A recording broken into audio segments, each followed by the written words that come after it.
ಈಗ ಸುದ್ದಿಗಳನ್ನು ವಿವರವಾಗಿ ನೋಡ್ತಾ ಹೋಗೋಣ. ಶಾಂತವಾಗಿದ್ದ ಕರುನಾಡಿನಲ್ಲಿ ಮತ್ತೆ ಅಶಾಂತಿ ಸೃಷ್ಟಿಸುವಂತಹ ಕೃತ್ಯ ಬಾಗಲಕೋಟೆಯಲ್ಲಿ ನಡೆದಿದೆ. ಶಿವಾಜಿ ಜಯಂತಿಯ ಮೆರವಣಿಗೆ ನಡೆಸ್ತಾ ಇದ್ದವರ ಮೇಲೆ ಕಲ್ಲು ತೂರಾಟ ನಡೆದಿದೆ. ಚಪ್ಪಲಿಗಳನ್ನು ಎಸೆದು ವಿಕೃತಿ ಮೆರೆದಿದ್ದಾರೆ. ಗಲಾಟೆಗೂ ಮುಂಚಿತವಾಗಿ ದೊಡ್ಡದಾಗಿ ಡಿಜೆ ಸೌಂಡ್ ಹಾಕಿ ಅಲ್ಲಿ ನೃತ್ಯ ಮಾಡ್ತಾ ಇದ್ದಂತಹವು ಕೂಡ ಕಂಡುಬಂದಿದೆ.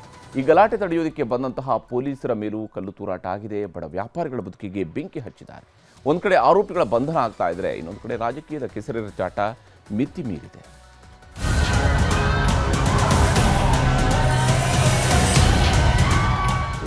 ಭಾರತೀಯ ನೌಕಾಪಡೆಯ ಪಿತಾಮಹ ಛತ್ರಪತಿ ಶಿವಾಜಿ ಮಹಾರಾಜರ ಜಯಂತಿಯಲ್ಲಿ ಅಶಾಂತಿ ಸೃಷ್ಟಿಸುವ ಕೃತ್ಯ ನಡೆದಿದೆ.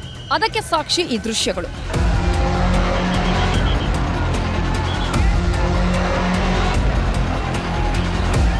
ನಿನ್ನೆ ರಾತ್ರಿ ಶಿವಾಜಿ ಜಯಂತಿ ಪ್ರಯುಕ್ತ ಬಾಗಲಕೋಟೆಯಲ್ಲಿ ಅದ್ಧೂರಿ ಶೋಭಾಯಾತ್ರೆ ನಡೆಸುತ್ತಿದ್ರು. ಹಿಂದೂಪರ ಸಂಘಟನೆಗಳ ಯುವಕರು ಕುಣಿದು ಕುಪ್ಪಳಿಸುತ್ತಿದ್ರು. ಶೋಭಾಯಾತ್ರೆ ಎಂಜಿ ರಸ್ತೆಯ ಹತ್ತಿರದ ಫಂಕಾ ಮಸೀದಿ ಮುಂದೆ ಬಂತೋ ಅಲ್ಲಿ ಬನಾಯೆಂಗೆ ಮಂದಿರ್ ಅನ್ನೋ ಹಾಡು ಹಾಕಿದ್ರು. ಮಂದಿರ ಕಟ್ಟೆ ಕಟ್ತೀವಿ ಅನ್ನೋ ಹಾಡು ಶುರುವಾಗ್ತಿದ್ದಂತೆ ಗಲಾಟೆನೂ ಶುರುವಾಯಿತು.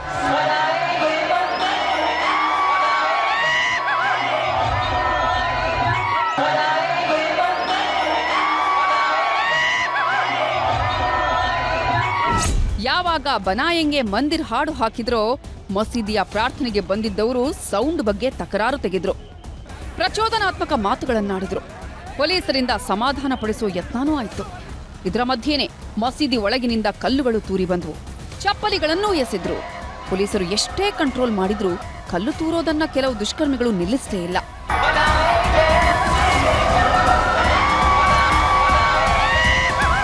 ಮಸೀದಿ ಒಳಗಿನಿಂದ ಅದ್ಯಾವ ಕಿಡಿಗೇಡಿಗಳು ಮೊದಲು ಕಲ್ಲು ತೂರಿದ್ರೋ ಗೊತ್ತಿಲ್ಲ. ಗಲಾಟೆ ತಾರಕಕ್ಕೆ ಹೋಯ್ತು. ಹಿಂದೂ ಯುವಕರು ಕುಣಿಯೋದನ್ನ ನಿಲ್ಲಿಸಲಿಲ್ಲ. ಮಸೀದಿ ಒಳಗಿದ್ದವರು ಕಲ್ಲು ಚಪ್ಪಲಿ ಎಸೆಯೋದನ್ನೂ ನಿಲ್ಲಿಸಲಿಲ್ಲ. ಎರಡೂ ಕೋಮಿನವರನ್ನ ಕಂಟ್ರೋಲ್ ಮಾಡೋಕೆ ಕೊನೆಗೆ ಪೊಲೀಸರು ಬಂದ್ರು. ಆದರೆ ಬಾಗಲಕೋಟೆ ಎಸ್ಪಿ ಸಿದ್ಧಾರ್ಥ ಗೋಯಲ್ ಅವರ ಮೇಲೆ ಕಲ್ಲು ತೂರಿದ್ರು. ಇದರಿಂದ ಎಸ್ಪಿ ಸೇರಿ 3 ಪೊಲೀಸರಿಗೂ ಗಾಯಗಳಾಯಿತು.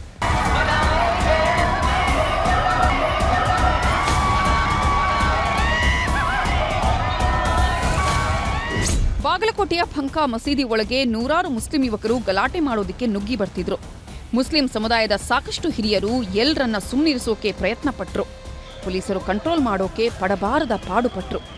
ಆದರೆ ಗಲಾಟೆ ಕ್ಷಣ ಕ್ಷಣಕ್ಕೂ ಬಿಗಡಾಯಿಸ್ತಾನೆ ಹೋಯ್ತು.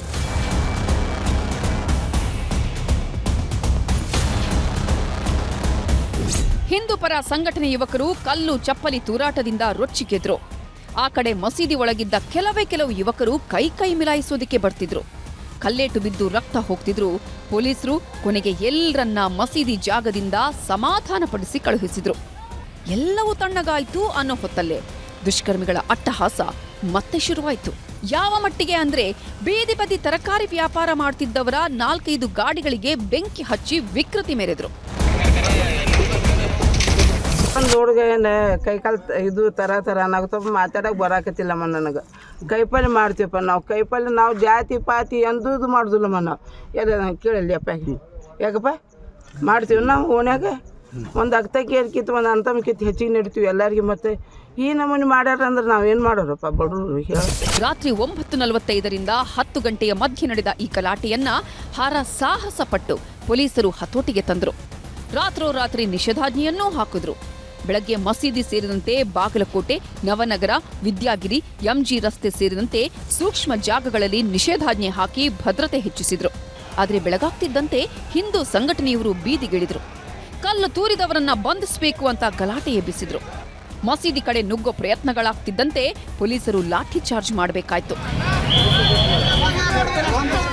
ಒಂದ್ ಕಡೆ ಪೊಲೀಸರು ಧರ್ಮ ದಂಗಲ್ ಶುರುವಾಗದಂತೆ ಲಾಠಿ ಚಾರ್ಜ್ ಮಾಡಿದ್ರೆ, ಇನ್ನೊಂದ್ ಕಡೆ ಸದ್ದಿಲ್ಲದೆ ಕಲ್ಲು ತೂರಿ ಅಟ್ಟಹಾಸ ಮೆರೆದು ಗಲಭೆ ಸೃಷ್ಟಿಸಿದವರನ್ನೂ ಬೇಟೆಯಾಡಿದ್ರು.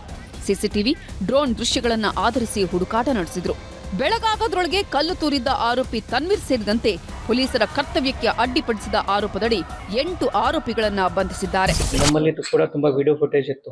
ಅದು ಆಧಾರ ಮೇಲೆ ನಾವು ಈಗಾಗಲೇ 8 ಜನಕ್ಕೆ ಅರೆಸ್ಟ್ ಮಾಡಿದ್ವಿ. ಅಲ್ಲಿ ಒಂದು ಶೂ ರ್ಯಾಕ್ ಇತ್ತು. ಆ 2 ಕಲ್ಲು ತಗೊಂಡು ಅವರು ಬಿಸಾಕ್ ಹಾಕ್ತಾನೆ. ವಿದಿನ್ ಫ್ರಾಕ್ಷನ್ ಆಫ್ ಸೆಕೆಂಡ್ ಬಿಸಾಕ್ ಹಾಕ್ತಾನೆ. ಅವರು ಕೂಡ ಇದಕ್ಕೆ ನಮ್ಗೆ ಒಪ್ಪಿದ್ದಾನೆ. ಅದು ನಾವು ವೆರಿಫೈ ಕೂಡ ಮಾಡಿದ್ದೀವಿ. ಅದು ಆದ ನಂತರ ವಿಡಿಯೋ ಫುಟೇಜ್ ಐಡೆಂಟಿಫೈ ಮಾಡಿ ನಾವು ಆ ವ್ಯಕ್ತಿಗೆ ಪ್ಲಸ್ ಇನ್ನೂ 7 ಜನಕ್ಕೆ ಅರೆಸ್ಟ್ ಮಾಡಿದ್ದೀವಿ. ಏನು ಘಟನೆ ಆಗಿದೆಲ್ಲ ಅರ್ಥಕ್ಕಂಗ ಕಾನೂನು ರೀತಿಯ ಕ್ರಮ ವಹಿಸ್ತಾ ಇದ್ದೆವು. ಈಗಾಗಲೇ ಬೆಳಿಗ್ಗೆ ಕೂಡ ಈ ಥರ ಒಂದು ಸ್ವಲ್ಪ ಕೆಲವೊಂದು ಕಡೆ ಕಲ್ಲು ತೂರಾಟ ನಡೆದಿದ್ದೆವು. ಅವರು ಕೂಡ ಈಗ ಎಲ್ಲ ಫೋರ್ಸ್ ಮಾಡಿದ್ದಾರೆ. ನಾವು ಎಲ್ಲರ ಸಾರ್ವಜನಿಕರಲ್ಲಿ ಮನವಿ ಮಾಡಬೇಕು, ಯಾವುದೋ ಧರ್ಮದವರಿಗೆ ಶಾಂತಿ ಕಾಪಾಡೋದು ಅಂತ ಕರ್ತವ್ಯ, ಯಾರೂ ಕಾನೂನು ಕೈ ತಗೋಬಾರ್ದು. ಇದೇ ಬಾಗಲಕೋಟೆ ದಂಗಲ್ ರಾಜಕೀಯ ಕೆಸರೆರಚಾಟಕ್ಕೂ ಕಾರಣವಾಯಿತು. ಅದರಲ್ಲೂ ಕಾಂಗ್ರೆಸ್ ಸರ್ಕಾರ ಅಧಿಕಾರದಲ್ಲಿದ್ದಾಗಲೇ ಈ ಥರ ಆಗ್ತಿದೆ ಅಂತ ಆರ್ ಅಶೋಕ್, ಪ್ರಹ್ಲಾದ್ ಜೋಶಿ, ವಿಜೇಂದ್ರ ಸೇರಿದಂತೆ ಎಲ್ಲರೂ ಆರೋಪ ಮಾಡಿದ್ರು. ಬಾಂಬ್ ಹಾಕಿದವ್ರನ್ನ ಬ್ರದರ್ಸ್ ಅಂತ ಹೇಳ್ತಾರೆ. ಗಣೇಶನ ವಿಗ್ರಹ ಮೇಲಿಂದನೂ ಮಸೀದಿ ಒಳಗಿಂದ ಕಲ್ಲು ಬೀಳ್ತಾವ. ಶಿವಾಜಿ ಮೆರವಣಿಗೆಯಲ್ಲಿ ಮಸೀದಿಯಿಂದ ಕಲ್ಲು ಬೀಳ್ತಾವ. ಮಸೀದಿಯಿಂದ ಕಲ್ಲು ಹೊಡೆದವ್ರನ್ನ ಅರೆಸ್ಟ್ ಮಾಡೋದಿಲ್ಲ. ಯಾರೋ ಒಬ್ರು ಮಸೀದಿಗೆ ಅದು ಇಲ್ಲಿಗಲ್ ಮಸೀದಿ ಇದೆ, ಬುಲ್ಡೋಸರ್ ಹಚ್ಚಿರಿ ಅಂತ ಅವ್ರನ್ನ ಹೋಗಿ ಅರೆಸ್ಟ್ ಮಾಡಿದ್ರು. ಬೇರೆ ಕಲ್ಲು ಹೊಡೆದವ್ರು ಮೊದಲು ಇದಕ್ಕೆ ಇನ್ಸ್ಟಿಗೇಷನ್ ಮಾಡಿದವ್ರನ್ನ ಅವ್ರ ಮೇಲೆ ಕ್ರಮ ಏನು, ಒತ್ತಾಯ ಮಾಡಿದ್ಮೇಲೆ ಅರೆಸ್ಟ್ ಮಾಡ್ತಾರೆ. ಕಾಂಗ್ರೆಸ್ ಪಾರ್ಟಿಯ ತುಷ್ಟೀಕರಣದ ನೀತಿಯಿಂದ ಈ ಘಟನೆಗಳು ಸಂಭವಿಸ್ತಾ ಇದ್ದಾವೆ. ತತ್ಕ್ಷಣ ಒದ್ದು ಒಳಗಾಕುವಂತ ಕೆಲಸ ಮಾಡಬೇಕು. ಇಂಥ ಟಿಪ್ಪು ಮತ್ತು ಔರಂಗಜೇಬಿನ ಮನಸ್ಥಿತಿಯನ್ನು ಇರ್ತಕ್ಕಂಥ ಇಂಥ ದೇಶದ್ರೋಹಿಗಳನ್ನ ಯಾವುದೇ ಕಾರಣಕ್ಕೂ ಕ್ಷಮಿಸಬಾರ್ದು. ಇಂಥವ್ರಿಗೆ ತಕ್ಕ ಪಾಠವನ್ನು ಕಲಿಸ್ಬೇಕು ಅಂತೇಳಿ ನಾನು ಈ ಸಂದರ್ಭದಲ್ಲಿ ಆಗ್ರಹವನ್ನು ಪಡಿಸ್ತಾ ಇದ್ದೇನೆ. ಒಂದು ಮೆರವಣಿಗೆ ಮೇಲೆ ಈ ದುಷ್ಕರ್ಮಿಗಳು ಕಲ್ಲು ತೂರಾಟ ಮಾಡಿ, ಪೊಲೀಸರ ಮೇಲೆ ಹಲ್ಲೆ ಮಾಡಿ, SP ನ ಮೇಲೆ ಕಲ್ಲು ತೂರಾಟ ಮಾಡಿ ಗಾಯ ಆಗಿರೋವಂಥದ್ದು, ಇವೆಲ್ಲನೂ ಕೂಡ ಪೂರ್ವ ನಿಯೋಜಿತ. ಇವೆಲ್ಲ ಕರ್ನಾಟಕದಲ್ಲಿ ಕಾಂಗ್ರೆಸ್ ಸರ್ಕಾರ ಬಂದ ಮೇಲೆ ಈ ಮುಸ್ಲಿಂ ಭಯೋತ್ಪಾದಕರಿಗೆ, ಮುಸ್ಲಿಂ ಮೂಲಭೂತವಾದಿಗಳಿಗೆ ಹಬ್ಬ ಆಗ್ಬಿಟ್ಟಿದೆ. ಬಾಗಲಕೋಟೆ ಕಲ್ಲು ತೂರಾಟ ಪ್ರಕರಣ ಯಾವಾಗ ಬಿಜೆಪಿಯವರಿಗೆ ಅಸ್ತ್ರವಾಯಿತೋ ತಕ್ಷಣ ಸಿಎಂ ಸಿದ್ದರಾಮಯ್ಯ ಅಲರ್ಟ್ ಆದ್ರು. ಬಾಗಲಕೋಟೆ ಉಸ್ತುವಾರಿ ಸಚಿವರಿಗೆ, ಜಿಲ್ಲಾಧಿಕಾರಿ, SP ಅವರಿಗೆ ಆರೋಪಿಗಳು ಯಾರೇ ಇದ್ರೂ ಕ್ರಮ ಜರುಗಿಸಿ ಅಂತ ಸಂದೇಶ ಕೊಟ್ಟು ಎಕ್ಸ್ ಖಾತೆಯಲ್ಲೂ ಮಾಹಿತಿ ಹಂಚಿಕೊಂಡ್ರು. ಕಲ್ಲು ತೂರಾಟದ ಘಟನೆ ಸಮಾಜದ ಶಾಂತಿ ಸೌಹಾರ್ದತೆಗೆ ಮಾರಕವಾಗಿದ್ದು, ನಾನು ಮತ್ತು ನಮ್ಮ ಸರ್ಕಾರ ಘಟನೆಯನ್ನ ಬಲವಾಗಿ ಖಂಡಿಸುತ್ತೇವೆ. ನಿಷ್ಪಕ್ಷಪಾತ ತನಿಖೆ ನಡೆಸಿ ದುಷ್ಕೃತ್ಯ ಎಸಗಿದ ಪುಂಡರಿಗೆ ಕಾನೂನಿನ ಮೂಲಕ ತಕ್ಕ ಉತ್ತರ ನೀಡುವಂತೆ ಅಧಿಕಾರಿಗಳಿಗೆ ಸೂಚನೆ ನೀಡಿದ್ದೇನೆ. ಘಟನೆಗೆ ಕಾರಣರಾದ ಪ್ರತಿಯೊಬ್ಬರಿಗೂ ಶಿಕ್ಷೆ ನಿಶ್ಚಿತ. ನಾಡಿನ ಜನರಿಗೆ ಭಯಮುಕ್ತ ನೆಮ್ಮದಿಯ ಬದುಕು ನೀಡುವುದು ನಮ್ಮ ಮೊದಲ ಆದ್ಯತೆ. ಜನರ ಶಾಂತಿ ನೆಮ್ಮದಿಗೆ ಭಂಗ ತರುವ ಯಾವುದೇ ವ್ಯಕ್ತಿ ಮತ್ತು ಶಕ್ತಿಗಳನ್ನು ನಾವು ಸಹಿಸುವುದಿಲ್ಲ ಅಂತ ಪೋಸ್ಟ್ ಹಾಕಿದ್ದಾರೆ. ಯಾವ ಕಡೆ ಬಂದಿದೆ, ಈ ಕಡೆ ಬಂದಿದೆ ಎಲ್ಲದನ್ನು ನೋಡ್ತೀವಿ, ನೋಡಿ ಕ್ರಮ. ಯಾವ ದುಷ್ಕೃತ್ಯ ಮಾಡ್ತಾನೆ ಅವ್ನು ಬಂಧಿಸ್ತೀವಿ. ಅವ್ರು ಹೇಳಿದವನ್ನೆಲ್ಲ ಬಂಧಿಸಕ್ಕಾಗುತ್ತೆ.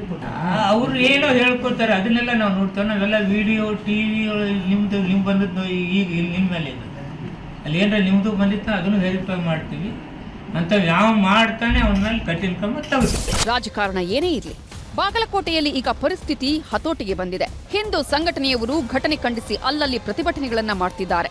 ಆದರೆ ಪೊಲೀಸರ ಮೇಲೆ ಕಲ್ಲು ತೂರಿದವರಿಗೆ, ಸಮಾಜದಲ್ಲಿ ಅಶಾಂತಿಯನ್ನ ಸೃಷ್ಟಿಸೋರಿಗೆ ಕಠಿಣ ಶಿಕ್ಷೆ ಆಗಬೇಕು. ಆಗ ಮಾತ್ರ ಇಂತಹ ಕೃತ್ಯ ನಡೆಸೋರಿಗೆ ಭಯ ಬರುತ್ತೆ. ಆ ಕೆಲಸವನ್ನ ಪೊಲೀಸರು ಮಾಡಿ ತೋರಿಸಬೇಕಾಗಿದೆ. ಮಂಜುನಾಥ್ ತಳವಾರ್, ನ್ಯೂಸ್ 18, ಬಾಗಲಕೋಟೆ.